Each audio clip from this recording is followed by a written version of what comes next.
This used to be me. You know, the guy in the back with the drink in his hand, trying to act normal when really he'd rather be anywhere else. And I'd always try to follow that one person that I knew around the entire place, whether it was the party or whatever, trying to desperately not look completely alone. So, fast forward a few years, I learn all about social skills and charisma and everything, and I'm thinking, okay, from now on, now parties are gonna be a blast. Okay, it's gonna be easy, really. I'll go in there, I'll talk, I'll be the guy that I know I can be. And you know what happened? I completely shut down at these social events. Despite the fact I was able to fake my enjoyment more now, really, deep down, nothing had changed. And if this feeling of being out of place at social situations is anything that you have even a little bit relate to, then this video is for you. Because in this, I'm going to tell you something that I wish that I had been told so early and would have saved me a ton of headaches. Because despite what you may believe, it's not entirely your fault. So, what we're going to cover? Well, we'll cover the spectrum of introversion to extroversion. Trust me, it's not going to be what you've heard a million times before. Why certain social why social certain situations jeez why certain social situations overwhelm you, how to thrive in social events, and how to say no. Let's get to it.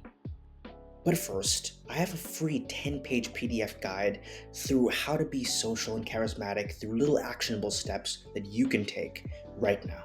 So click the link below and I'll send it straight to your inbox. Enjoy. So, let's go over a myth that we need to debunk. You do not need to be social in every situation to be considered charismatic. So many people think they need to go to every party and every festival and every concert, and if they're not doing those things, then they're a social weirdo and that they don't have what it takes to be social. That is not true. And if you think you can fake it, you cannot. Seriously, I thought this way for a long time. I believed that I could just smile, grit my teeth, put on a fake fun expression, and that it would be fine. But trust me, humans are a natural lie detector. They can tell when a smile is fake, when body language is fake. It's ridiculous. And there have even been studies that show that humans can reflect the moods of others. So if you're going to these social situations uncomfortable that you don't want to be in, then your mood can bring others' mood. Your mood can bring other people's moods down as well. And that leaves no one happy.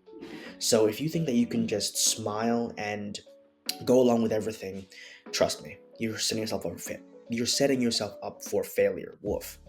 But first, let's talk about introversion and extroversion.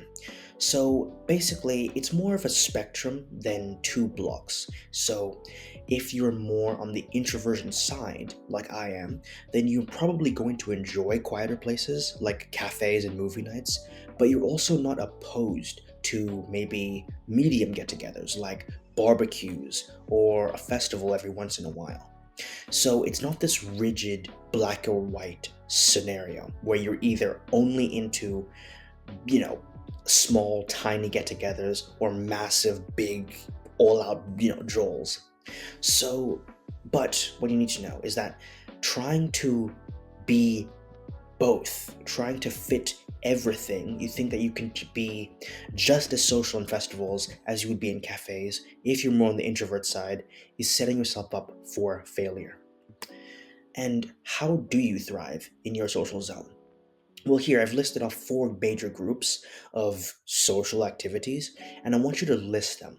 Top five, the ones that you think you would do amazing at, and least five, the ones that you think you would absolutely dread going to. So it can be bars, pool parties, conference, Zoom, movie night. That's five right there. That may be your top five or at least five. I don't know. And once you know this, you're able to subtly figure out where you fall on the spectrum. And now, going forward, what I want you to do is try to decline the invitations to events that you know you would not do well in. I like to call them the either thrive locations or survive locations. I didn't coin this term, but I'm using them. And if you feel that a pool party that they're offering you go to is more on the survive, then simply decline. And remember to be upfront and direct about this. And don't think of this as like, oh, I can't handle this, so I'm just gonna stay home. No. What you're doing is maintaining your energy for the events that you actually enjoy and actually want to go to. And if you're scared that your friends are gonna judge you for this or think of yourself as weak, trust me, it is in your head. They will not judge you. Especially, and honestly, they'll probably respect you more because it takes a lot of courage to actually upfront decline an offer and be willing to not buckle on it. And that's a big show of self respect and, having standards for yourself. So if you're scared that they're gonna judge you for it, maybe, but it will most likely be positive. They'll think, damn, that guy actually does not buckle on his opinions, on his beliefs, whatever, You know what I mean? So I hope that this was very helpful for you. And in summary, basically, social, flow depends on your introversion to extroversion spectrum. And assuming that you need to be the perfect social butterfly in every single social area is just setting yourself up for failure. And you need to figure out what are your thrive locations and survive locations. And then from there, simply start declining the ones that you feel you would not do well in. And don't think that you're, being weak. You're just conserving your energy. So remember, take action and learn from failure.